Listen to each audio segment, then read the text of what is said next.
the horn claimed to be the true church. Right. But it wasn't. It was a church that was persecuting the people of God.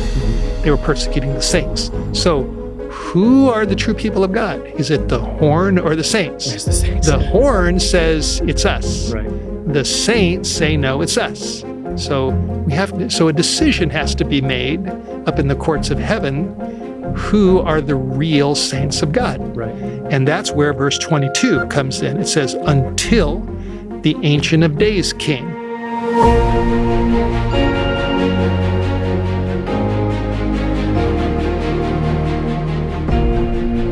Welcome back into the studio, you might say the living room of White Horse Media.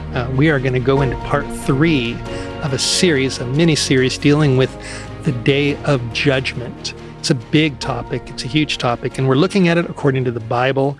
I'm here with Joel Haywood, my good friend. He lives not far from here in the Newport, Washington area, right next to Priest River, Idaho, That's where right. we are. And Joel, we've been studying together and looking at these prophecies, the prophecies and the Day of Judgment. And maybe I should say this, that when kids are little, and you know what that's like. I remember when Seth was 1 year old and Abby was 2. When kids are little, you give them soft food. That's right. But then when they get older, then they're able to, crunch down on something a little more substantial. Right. And in the New Testament, Paul talks about milk and he talks about meat. Mm-hmm. And what we're really getting into in this study is meat. Right. We're getting into the real deep study of Daniel and Revelation. Mm-hmm. And people have to be willing to do that, have to be willing to go deep. Yeah. There's a time for, simple things, and there's a time to really become like a deep sea diver. That's right. And go down and look under the water. Because it's there for a reason. God has it there for our admonition. That's right. So let's just kind of summarize for those that maybe are just joining us, missed part 1 and part 2. Part 1, we established that according to the Bible, according to Jesus, there is certainly a day of judgment. That's right. He said that in Matthew chapter 12, verses 36 and 37. He said that every idle word men shall speak, they will give account in the day of judgment. Mm-hmm.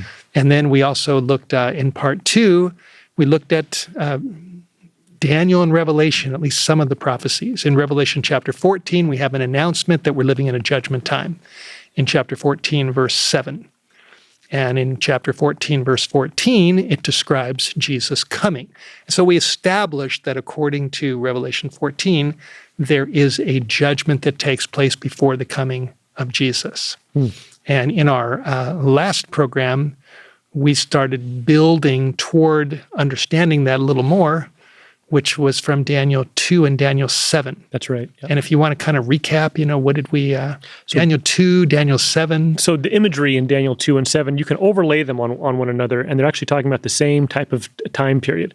So in Daniel 2, the image of the metal man goes all the way from the kingdom of Babylon down to the second coming of Jesus. And you have this man made of these different metals that represent different kingdoms.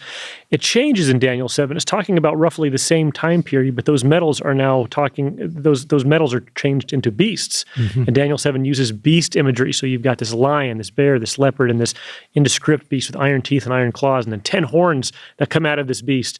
And then a little horn that comes up after that, just like the 10 toes might have been in Daniel chapter 2, and there's 10 horns on this beast. Right. And we see this little horn come up, and then right after that, we see the judgment scene where 10,000 times 10,000s and thousands of angels are seating. The books are open, and the judgment is set. That's right. So we have 4 metals in Daniel 2. We have 4 beasts in Daniel 7, repeat and enlarge. That's right. And then we go down to the 10 horns in Daniel 7, the little horn, which we identified, which is what Protestants used to believe was a symbol of the papal power, which ruled during the Dark Ages and persecuted the saints, made great claims, did what the prophecy said it was going to do. And then we have this judgment scene, which we read in verse 9. And why don't you read that again, verse 9 and 10? I beheld till the thrones were cast down, and the Ancient of Days did sit, whose garment was white as snow, and the hair of his head like the pure wool. His throne was like the fiery flame, and his wheels as burning fire. A fiery stream issued and came forth from before him. Thousands ministered unto him, and 10,000 times 10,000 stood before him. The judgment was set, and the books were opened.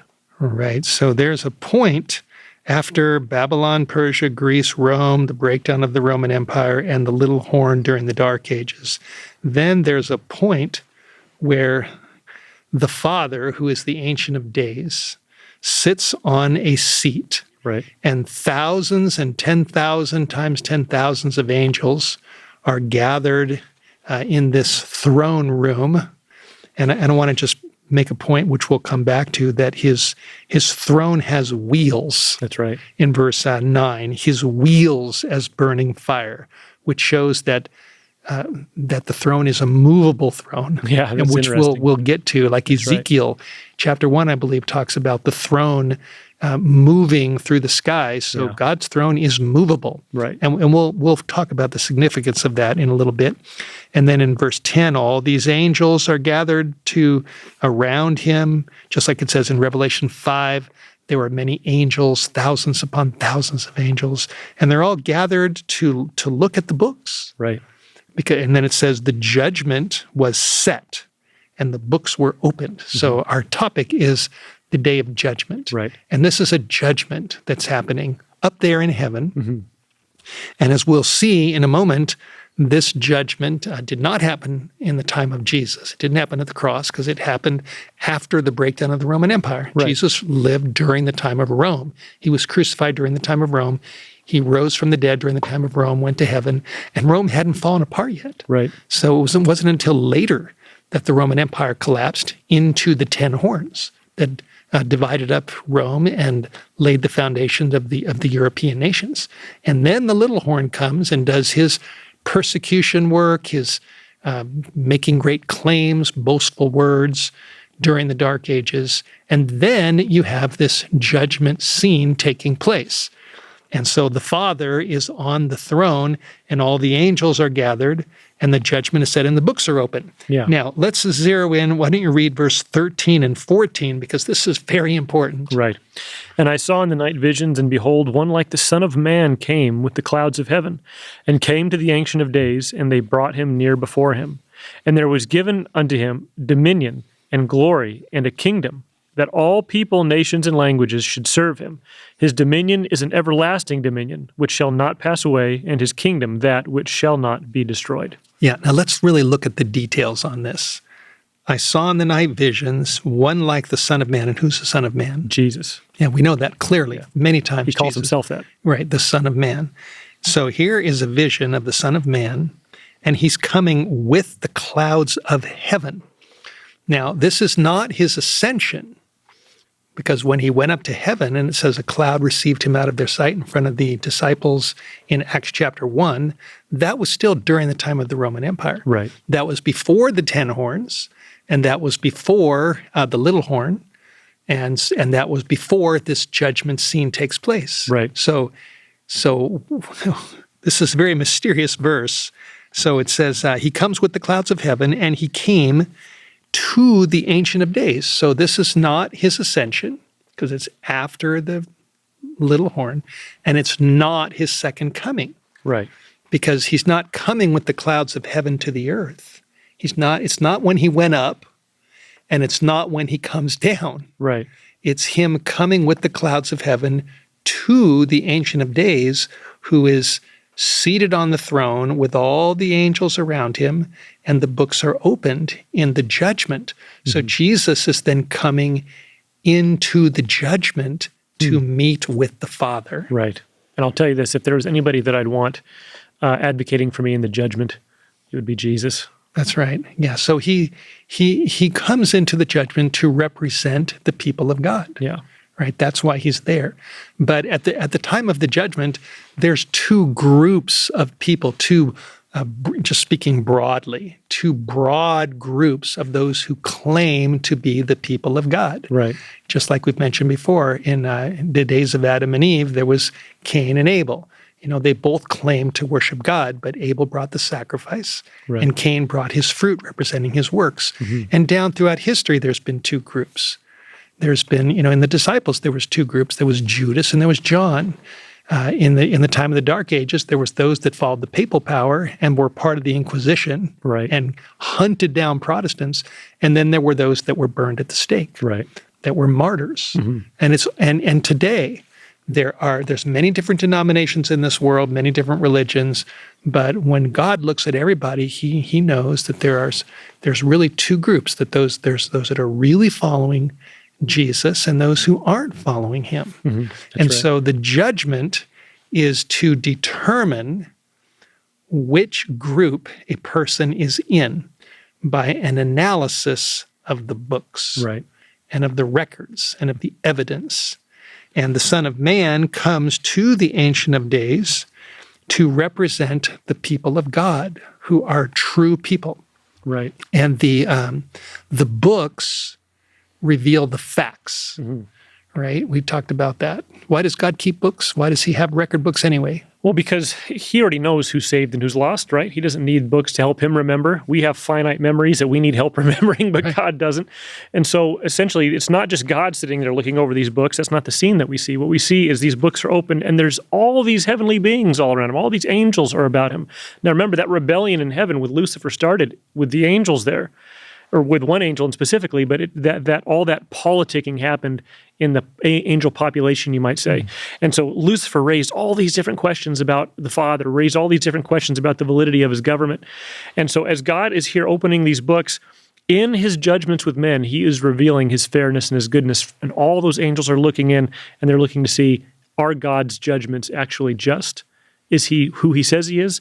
And is he, in fact, love, like the That's word right. says? And they probably want to see who is going to pass the judgment, and who's going to then go up there. Absolutely. When Jesus comes back to gather his people, and those humans that are coming up there are going to replace Satan and his angels. That's right. So a lot of the good angels had angel friends that got kicked out. Yeah. And now there's going to be humans that have been following Satan but have repented. Yeah. They're going to go up and they're going to take their place. That's right. And so who's coming up and who's not coming up? Yeah. Who's going to be resurrected in the good resurrection, and who's going to be resurrected in the bad resurrection? Yeah. Who's going to be with them forever, and who isn't? And with that concept, you can see why Lucifer hates mankind so much. Yeah, he does, because he knows he's lost. Yeah. And he certainly doesn't want us to take his place. So that's the reason for a cosmic judgment, Right. which is very clearly described in Daniel 7, which happens after Babylon, Persia, Greece, and Rome, after the breakdown of the Roman Empire, after the activity of the little horn gets going during the Dark Ages, and before the return of Jesus. There's a final judgment scene at the end of time. And in the next chapter, we'll deal with when that started. Right. And the purpose of this judgment is to bring the evidence out to all the angels of who is going to go up there and who isn't. That's absolutely right. And Jesus is very much a part of that, because he comes into the judgment to be with the Father, to represent the people of God. And then verse 14 says, there was given to him, to the Son of Man, dominion, glory, and a kingdom, and all the people, nations, and languages should serve him. His dominion is an everlasting dominion which shall not pass away. His kingdom is that which shall not be destroyed. So Jesus is victorious, and he has a kingdom of people that are going to serve him. And the purpose of the judgment is to determine who those people are. Right. Right. And so we've got a lot more to do. So we hope that you'll stick with us. Hold on to your seats, come back, bring your Bible, and get ready for more Bible study with White Horse Media. Whitehorse Media's eye-opening books, Satan's First Lie and the Truth About the Sabbath, our pocketbook, God's Final Warning, and our tract about the three angels titled Messages from Heaven are excellent resources designed to buy in bulk and give away. Whitehorse Media has the tools you need to share the truth with your community. God needs you to help fight against Satan and advance His work. You can purchase these items by calling the office or visiting our website at whitehorsemedia.com. Stock up on your copies today. Do people know what the real issues will be in the final crisis ahead? No, they don't. Through the advancement of technology, people are hearing all kinds of teachings and philosophies that really aren't true. Whitehorse Media has produced a free online Bible school reaching many souls today. And it's through your generous donations that we've had over 2,500 students enroll. Amazing, you say, but oh, we could do so much more. While there's still time to make a difference, while money still has value, invest in God's kingdom today. I invite you, go to whitehorsemedia.com. You'll be glad you did. Okay, here we are. We're back. Daniel 7. Do you have your Bible open or your smartphone? Click to Daniel 7. We are going to look, we just looked at verses 9 and 10, right. Joel, yep. About the Father sitting on a throne and all the angels being gathered around him for the beginning of the judgment. Right. And then we looked at verse 13 and 14, where the Son of Man, Jesus, comes into the judgment and the kingdom is given to him. Mm-hmm. Now, if you look at verse 21 and 22, it repeats it and just gives us a little more insight. And I beheld the same horn made war with the saints and prevailed against them until the Ancient of Days came and judgment was given to the saints of the Most High, and the time came that the saints possessed the kingdom. Right. So again, we're following a sequence here. We've got the lion, the bear, the leopard, and the dragon-like beast, the first part of Daniel 7 representing Babylon, Persia, Greece, and Rome. We have the breakdown of the Roman Empire, the 10 horns. Then we have the little horn. And verse 21 tells us that this little horn is a persecuting power. He makes war on the saints, which all Protestants in the 1500s, 1600s, 1700s applied to the persecution of the papal power. Right. The Inquisition and just the horrors that went on right. During the Dark Ages. So I beheld the same horn made war with the saints. The horn claimed to be the true church. Right.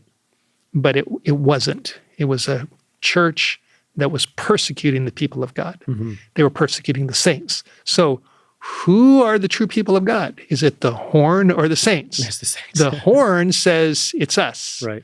The saints say no, it's us. So a decision has to be made up in the courts of heaven. Who are the real saints of God? Right. And that's where verse 22 comes in. It says, until the Ancient of Days came, which is when the judgment began.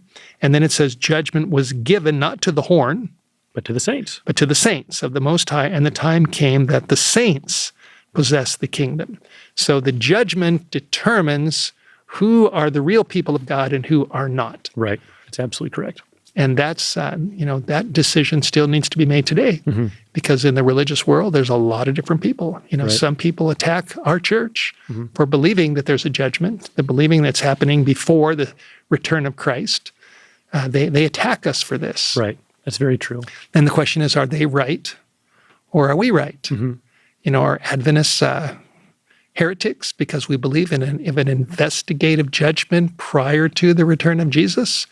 Or are we standing up for Bible truth? Right. I remember years ago when I first learned about the Adventist church, and I read a book. And at the end of the book, it said, come visit a Seventh-day Adventist church sometime and say hello.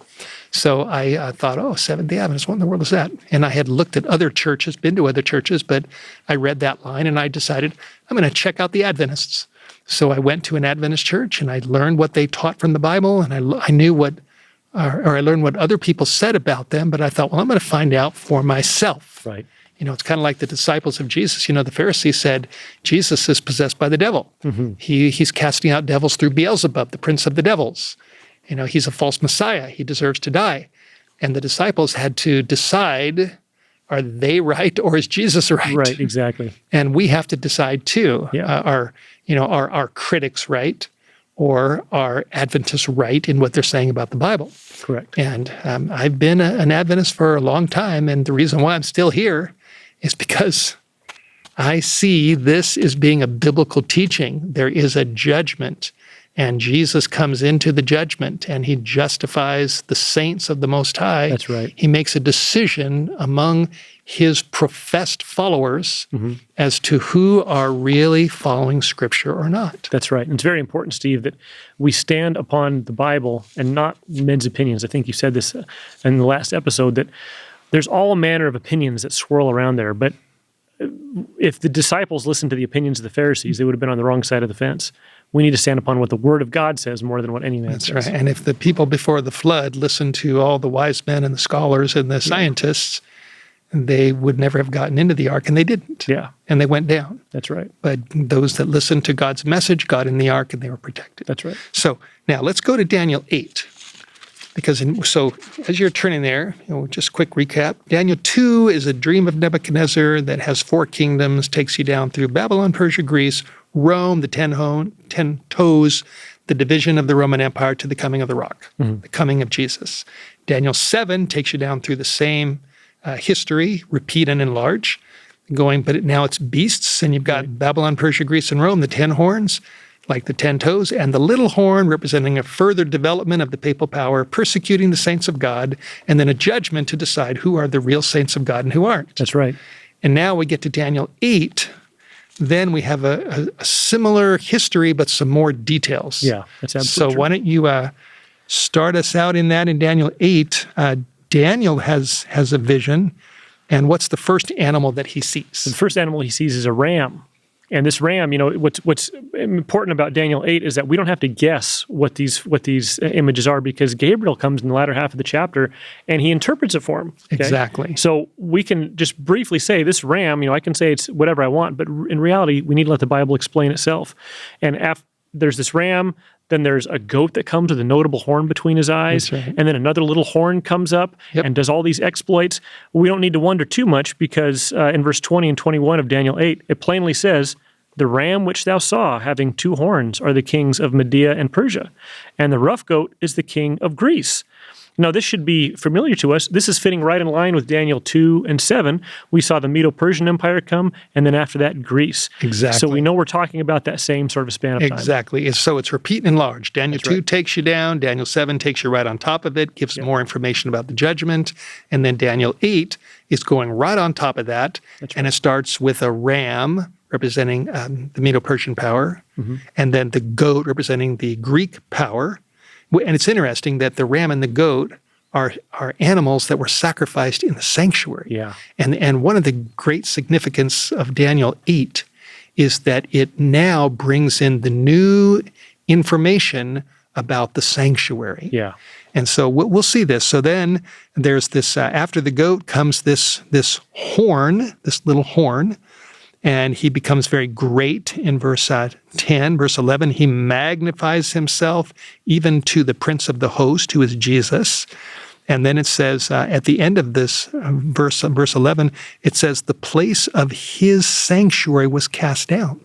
So the horn rises up, and I believe that horn represents both the pagan Roman Empire, just like Babylon, Persia, Greece, and then Rome, and then the little horn. So in Daniel 8, the Roman Empire is all in the imagery of this horn representing the pagan Roman Empire as it spread out, and then the papal Roman Empire as it grew up. Which makes sense in Daniel 2, too, because you have the legs of iron, and then in the feet, it's mixed iron and clay. So that iron continues on, just changes forms. Exactly. And what the horn does in verse 11 as he rises up is that he takes the place of the prince of the host's sanctuary and casts it down.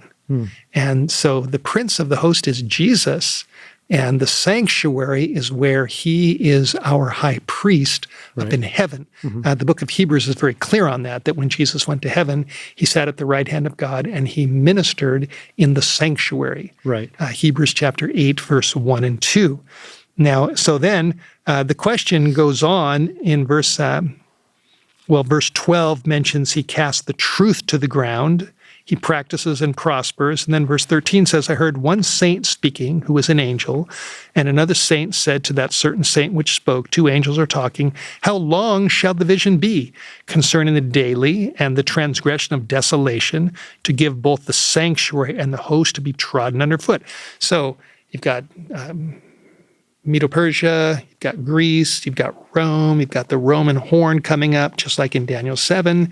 The horn then knocks down the sanctuary, casts the truth down to the ground, and the angel says, how long is this going to go on for? Yeah.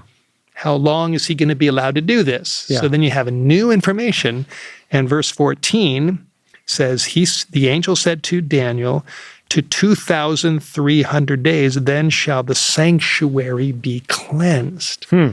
So now we have the new detail of the sanctuary and its cleansing. And I want to make this very, very clear, very important, that just like we have Daniel 2, the foundation, Babylon, Persia, Greece, Rome, 10 toes, breakdown, and the coming of the rock.